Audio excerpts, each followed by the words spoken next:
Marie-Pascale Rémy, bonjour. Bonjour. Donc vous êtes auteure et conférencière et notamment auteure de Imagination et pensée créatrice. Et à votre avis, quel est le pouvoir de la pensée? Alors la pensée a une force qu'on n'imagine pas. En fait, comme on est dans un monde très matérialiste, on pense qu'il n'y a que les choses qu'on peut toucher qui ont de la force. Et en fait, la pensée a énormément de force, bien plus qu'on ne le croit. C'est vrai que les gens qui sont habités toujours par les mêmes pensées, qui ont ce qu'on appelle finalement des obsessions, s'aperçoivent très vite qu'effectivement leur pensée a de la force, puisqu'en fait ils pensent toujours la même chose et il leur arrive toujours les mêmes choses. Donc la pensée a réellement un pouvoir, donc il faut vraiment faire attention à ce que l'on pense, mais la plupart du temps les gens ne font pas attention, ne se rendent pas compte des pensées qui les habitent.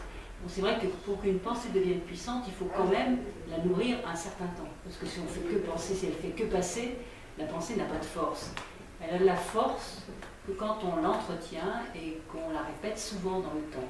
Et là, elle devient très puissante et ça peut devenir une obsession qui, à ce moment-là, nous manipule et c'est nous qui devenons le jouet de nos propres pensées. Et c'est donc là les limites de ce pouvoir. C'est là les limites de ce pouvoir dans le sens effectivement négatif. Effectivement, on peut utiliser le pouvoir de la pensée dans un autre sens, dans un sens plus positif. C'est vrai qu'on peut, la pensée est créatrice, donc c'est vrai qu'on peut entretenir à ce moment-là de nobles pensées, des buts que l'on veut atteindre, et y penser de façon régulière pour essayer d'obtenir des résultats. Il faut quand même rester prudent parce qu'en fait, on a beaucoup plus de force qu'on le croit. Et les pensées positives, on a l'impression qu'elles sont moins faciles à manifester que les pensées négatives. C'est une impression, mais c'est vrai que c'est dû à notre intériorité. C'est-à-dire que si nous, on n'est pas suffisamment détachés, suffisamment dans l'amour, suffisamment dans le pardon, eh bien, on aura de la difficulté à maintenir longtemps une pensée positive. On va sans arrêt se faire à nouveau reprendre par des pensées négatives qui vont rayer finalement, qui vont barrer l'effet qu'on essaye d'obtenir en ayant une pensée positive. Donc, c'est comme s'il fallait travailler sur soi, se purifier, se nettoyer avant de rentrer dans cette dynamique de pensée positive. Et l'imagination et la pensée, en fait, seraient des outils à mettre entre les mains du Très-Haut pour être comme ça relié à la lumière en permanence, en fait. Oui, bien sûr, mais c'est pas seulement se dire bon, je veux que ma pensée soit en relation avec Dieu. Bon, ça c'est un pas. Effectivement, il faut le dire, il faut le formuler, ça c'est sûr. Mais c'est après s'éveiller. C'est comme s'il fallait qu'on se surveille toute la journée, qu'on surveille nos pensées. On va s'apercevoir qu'on a tout un tas de pensées négatives qui nous traversent et qu'on s'en était même pas aperçu. Et puis c'est aussi nos sentiments de peur, nos sentiments de haine, qui ne font certes que nous traverser, mais qui sont bien présents et qui sont finalement, qui correspondent à notre monde intérieur. Et donc un monde intérieur qui n'est pas relativement purifié, clarifié, même s'il veut travailler sur la pensée positive, il aura un petit peu de difficulté à tenir la distance. Voilà. Et quelle est la différence entre l'imagination et la pensée créatrice? Alors, après, ça dépend, c'est une question de terminologie. L'imagination, dans le sens classique du terme, c'est quelque chose d'assez fantaisiste. C'est-à-dire, c'est tout un tas de choses qu'on a vues, qu'on a lues, qu'on assemble ensemble, on fait des choses rigolotes, donc ça peut être des choses un petit peu artistiques et tout ça, mais ça reste quand même assez fantaisiste. La pensée créatrice, c'est un peu différent, parce que la pensée créatrice, il y a vraiment un travail derrière. C'est-à-dire qu'on réfléchit d'avance à ce à quoi on veut penser. Peut-être on lit pour étoffer ses connaissances. Peut-être on s'entoure d'œuvres d'art qui vont nous aider à avoir une image précise de ce que l'on veut. Et donc là, il y a vraiment un travail, et la pensée, à ce moment-là, elle a été formée. C'est comme si on était un sculpteur, et qu'on avait vraiment sculpté sa pensée, qu'on l'avait habillée, qu'on l'entretenait, et à ce moment-là, effectivement, on a une pensée créatrice. L'imagination, c'est quelque chose qui est beaucoup plus, enfin dans le sens classique du terme, moi j'utilise l'imagination avec un grand I, c'est encore autre chose, Mais avec un petit i, c'est quelque chose de fantaisiste. C'est-à-dire on laisse passer tout ce qui monte en nous. Ça peut être des choses complètement loufoques, ça peut être des choses intéressantes, ça peut être tout un tas de choses, mais il n'y a pas un travail derrière, c'est quelque chose qui monte spontanément. Alors que la pensée créatrice, c'est quelque chose qui est préparé, qui est fait. Donc, moi, l'imagination, je l'utilise dans un autre sens.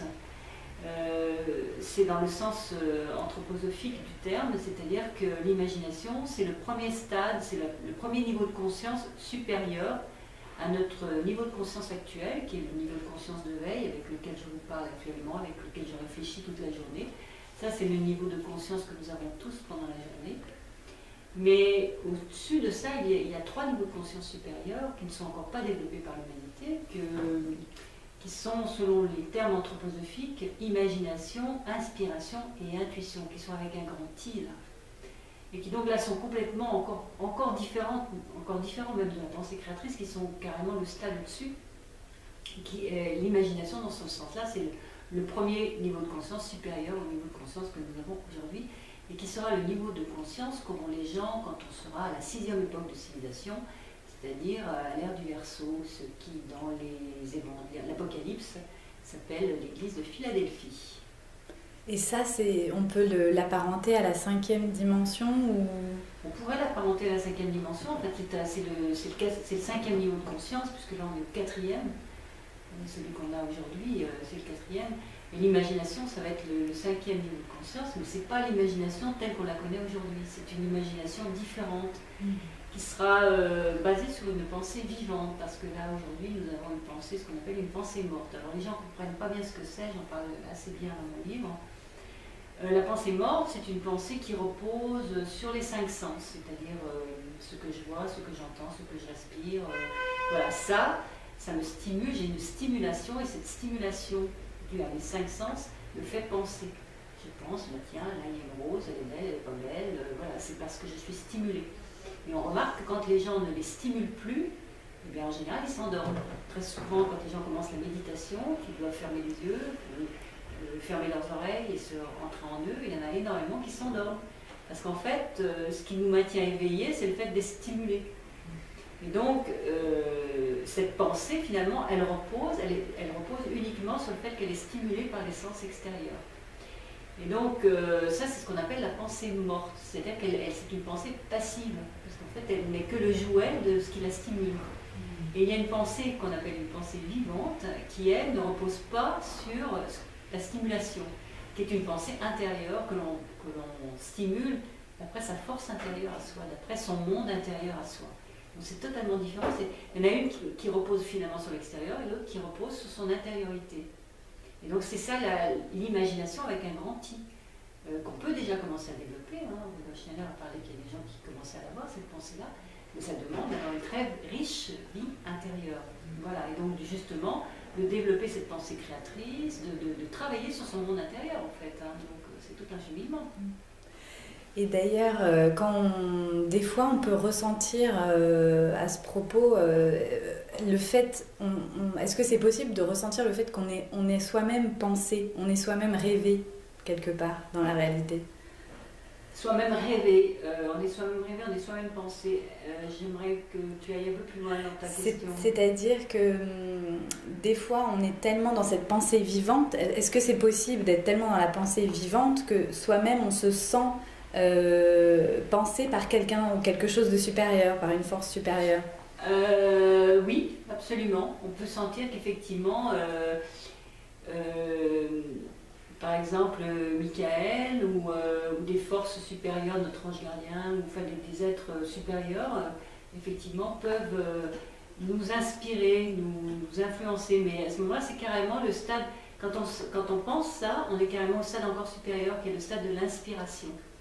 Effectivement, il y a des niveaux, il y a imagination, inspiration, intuition, mais pour les deux premiers, il y a des gens qui passent directement à l'inspiration.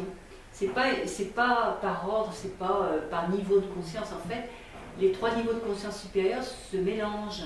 Et il y a des gens, selon leur nature, qui vont être plutôt inspiratifs et d'autres qui vont être plutôt imaginatifs. L'inspiration, ce sont des gens qui sont en général des gens qui sont assez méditatifs, qui sont assez contemplatifs. assez accueillants, qui sont un peu dans la dévotion, dans l'amour, qui ont une espèce de, qui sont un peu comme une coupe et qui reçoivent donc des inspirations donc, du monde spirituel. Alors que l'imagination, c'est pas du tout pareil. L'imagination, c'est quelque chose de plus yang, de plus masculin, puisque on essaie de donner forme aux choses avant de les voir.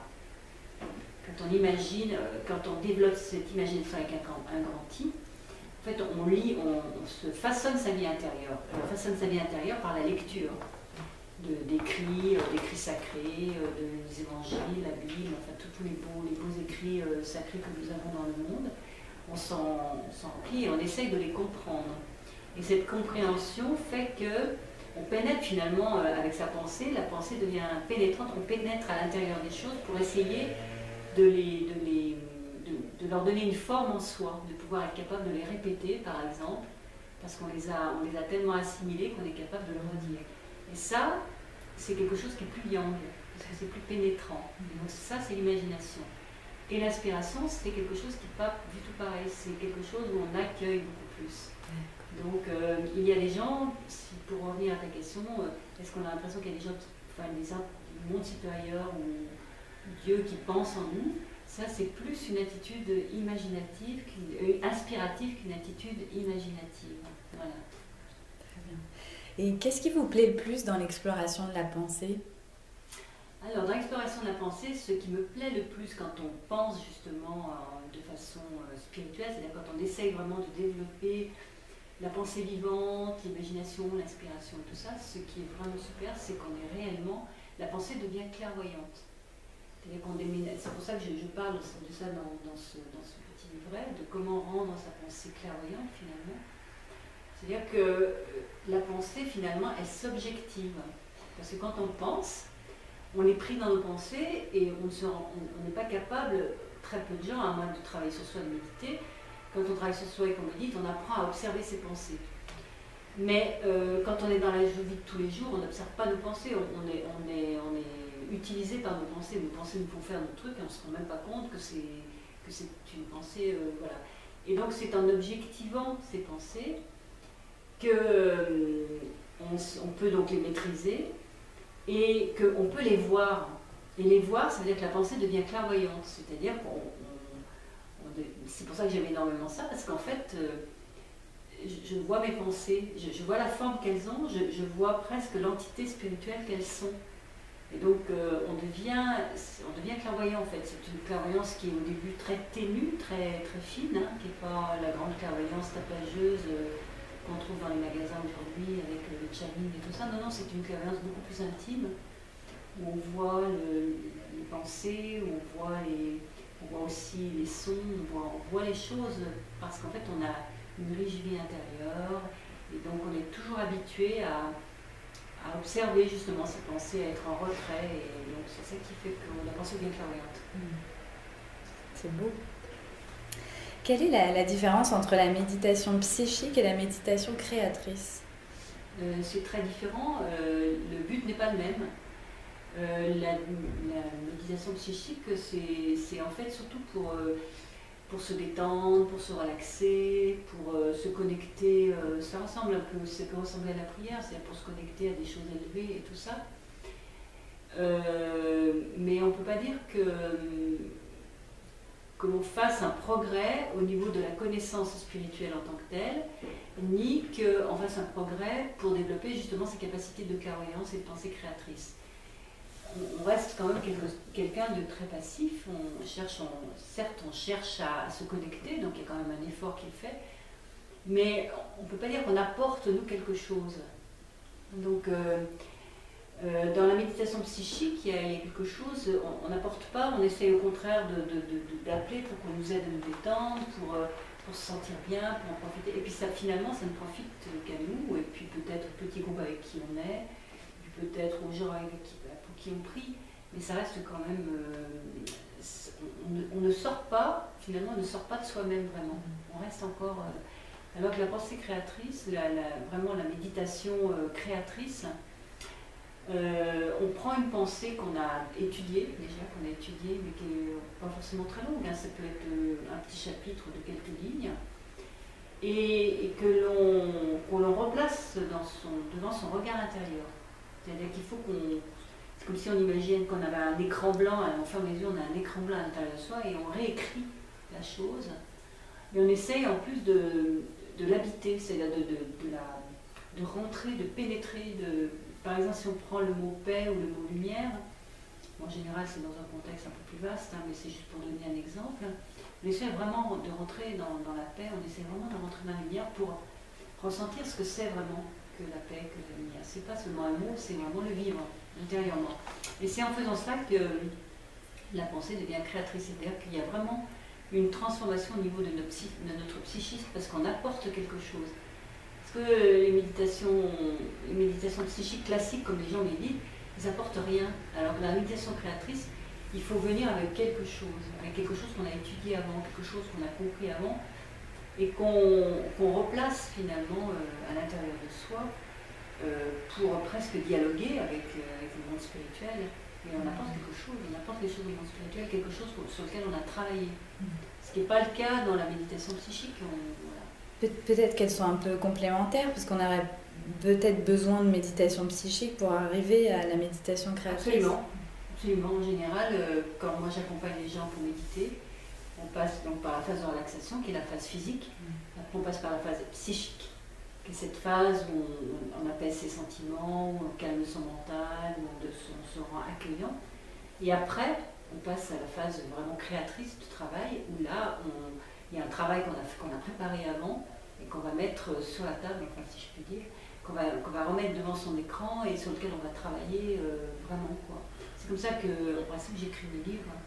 J'étudie des choses bien précises par rapport à quelque chose que je veux comprendre et je médite après pour le faire bien, pour l'assimiler et être capable de le redire et avec une force particulière. Voilà, c'est comme ça que je fais. Ah, c'est intéressant. Et quelle méditation vous conseilleriez en cas de baisse de morale? Alors c'est toujours la connexion bien sûr au monde supérieur, c'est toujours ça qui est très fort parce qu'en fait... mais si vous voulez, enfin, moi ce que je trouve c'est que ça ressemble trop à la prière, il y a quelque chose de trop passif. Bon, quand on n'a pas le moral, de toute façon c'est un peu tard pour méditer entre guillemets, si je puis dire. C'est comme s'il fallait,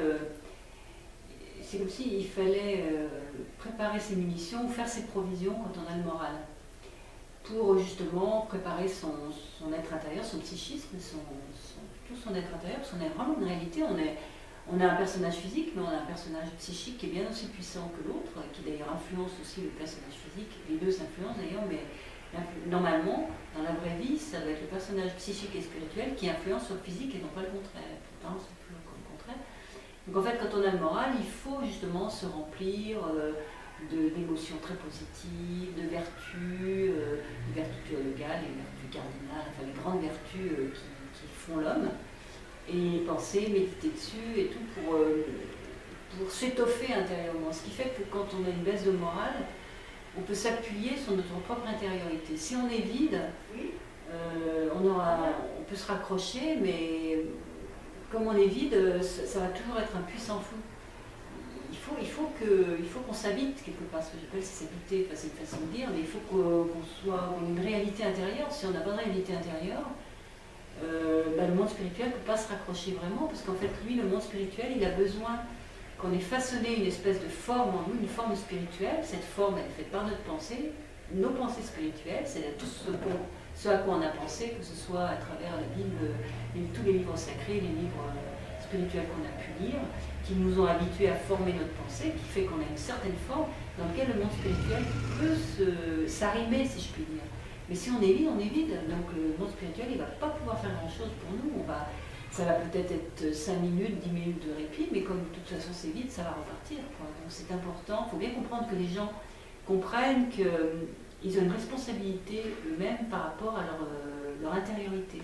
Et que ce n'est pas uniquement quelque chose de passif où ils doivent se contenter de recevoir. Parce qu'ils peuvent recevoir, mais ça ne va pas rester. Ça reste que si il y a quelque chose pour s'ancrer, mais c'est connu.